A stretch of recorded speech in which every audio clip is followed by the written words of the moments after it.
গাজরের হালুয়া খেতে পছন্দ করে না এমন মানুষ কিন্তু খুঁজে পাওয়া দুষ্কর। তাই আমি ভাবলাম আজকে তোমাদের সাথে গাজরের হালুয়া না, গাজরের রসমলাই রেসিপি শেয়ার করব, যে রেসিপিটি এখন কিন্তু ট্রেন্ডিংয়ে। বন্ধুরা, আজকে কিন্তু ভ্যালেন্টাইন্স ডে, তো হ্যাপি ভ্যালেন্টাইন্স ডে।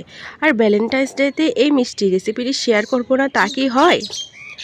নমস্কার বন্ধুরা, আমি রিমিস ডেইলি লাইফে তোমাদের সকলকে স্বাগত জানিয়ে আজকের ভিডিও শুরু করছি। দেখো বন্ধুরা, আমি এখানে নেট কেটে নিচ্ছি আর নিয়ে নিলাম বেশ কিছুটা গাজর। আর গাজরগুলো দেখেই বুঝতে পারছো একদম ফ্রেশ। আর বন্ধুরা, গাজরের যে কোনো রেসিপি বানাতে গেলে কিন্তু ফ্রেশ গাজর লাগবেই, তাহলেই তো ন্যাচারাল স্বাদটা পাবে। আর লাগবে সুজি। গাজরের রসমলাই বানাতে গেলে অবশ্যই সুজির প্রয়োজন, নাহলে বাইন্ডিংটা ভালো হবে না। আর খুব বেশি সুজিও দেওয়া যাবে না। এরপর গোটা গাজরটা কেটে নিয়েছি এরকম টুকরো টুকরো করে, দেখলে তো, কারণ এটা আমি পরে আবার ব্লেন্ড করব। ব্লেন্ড করার আগে ভালো করে ধুয়ে নিচ্ছি, তোমরা চাইলে কাটার আগে ধুয়ে নিতে পারো। তারপর দেখো, আমি এবার ব্লেন্ডারে নিয়ে ভালো করে ব্লেন্ড করে নিব। নেওয়ার আগে দিয়ে দিলাম একটু চিনি, তারপরে ব্লেন্ড যাতে ইজিলি হয় তার জন্য দিয়ে দিলাম হাফ কাপ দুধ। দেখো, একদম মিহি করে কিন্তু ব্লেন্ড করা হয়ে গেল। তারপরে একটি পাত্রে আমি ঘি গরম করছি, তোমরা চাইলে সাদা তেলও দিতে পারো, কিন্তু পরিমাণে কম দিতে হবে। তারপরে এই যে এখন একটা জলজলা ভাব আছে, ওই ভাবটাকে একটু কমিয়ে নিতে হবে, তার জন্য খুব ভালো করে নাড়াচাড়া করে নিতে হবে। এভাবে যখন টেক্সচারটা হয়ে যাবে তখন আমি দিয়ে দিচ্ছি সুজি। এই প্রসেসিংয়ে আর চিনি দিতে হবে না, চিনি দেবো একদম শেষে। দেখো বন্ধুরা, সুজি দেওয়ার সাথে সাথেই কিন্তু নাড়াচাড়া করতে হবে, না হলে কিন্তু দানা পাকিয়ে যাবে। দেখো বন্ধুরা, এইভাবে গাজর আর সুজি নাড়াচাড়া করতে করতে জাস্ট এরকম দেখতে হবে।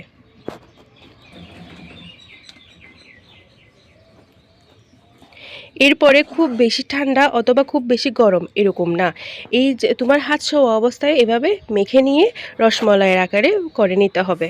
দেখো বন্ধুরা, তোমাদের যখন বাইন্ডিংটা ভালো হবে রসমলাইটাও ভালো হবে, একটুও ফেটে যাবে না। দেখলে তো বন্ধুরা প্রসেসটা কি ইজি। রসমলাইটা একদম মুখে দিলে গলে যাওয়ার জন্য আমরা একটু ভাপিয়ে নিচ্ছি। ওই যে প্রথমে বলেছিলাম গজ কাপড় কেটে নিচ্ছিলাম, দেখো কেন নিয়েছি। এরকম চালে কাপড় হলে কিন্তু ভাপ জিনিসটা খুব ভালো হয়। দেখো, আমার এই 4টা গাজরে এতগুলো রসমলাই হলো। এরপরে 1 লিটারের কম দুধ দিয়ে আমি আজকের মালাইটা রেডি করব। দুধ একটু গরম হয়ে গেলে ওই যে গাজরের পেস্ট একটু প্রথমে বাঁচিয়ে রেখেছিলাম ওটা দিয়ে দিচ্ছি।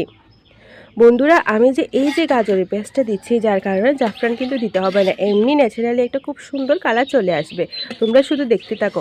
আর স্বাদটা আরও ভালো হওয়ার জন্য দিয়ে দিলাম গুঁড়ো দুধ। গুঁড়ো দুধ দিয়ে আরেকটু নাড়াচাড়া করে দিয়ে দিচ্ছি স্বাদ মতো চিনি।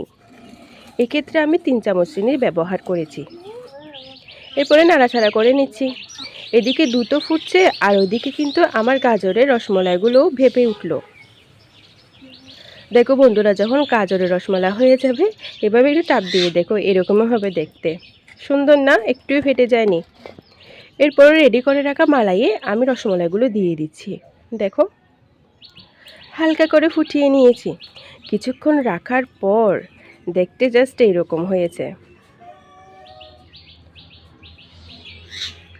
দেখো বন্ধুরা, আমি কিন্তু চামচ দিয়ে নাড়াচাড়া করছি না, এভাবে 2 পাশে ধরে একটু ঘুরিয়ে ঘুরিয়ে দিলে ভালো হয়।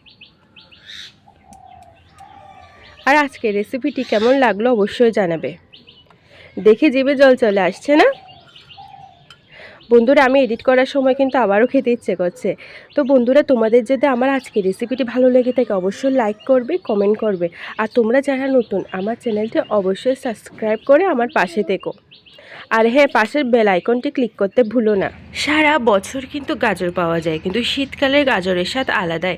তাই বন্ধুরা, শীতকাল থাকতে থাকতে এই গাজরের রসমলাই রেসিপিটি একবার হলেও বানিয়ে নাও। আর কতটা সফট অ্যান্ড ফ্লাফি হয়েছে দেখেই তো বুঝতে পারছো। একটু তোমাদের সাথে কেটে দেখাচ্ছি। দেখো বন্ধুরা, কি ইজিলি কেটে গেল। আর কালারটা দেখো, দারুণ হয়েছে না?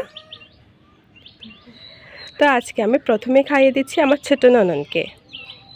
আর ওর এক্সপ্রেশনটা দেখো। হলো আজকের মতো এই পর্যন্ত। ভালো থেকো সবাই।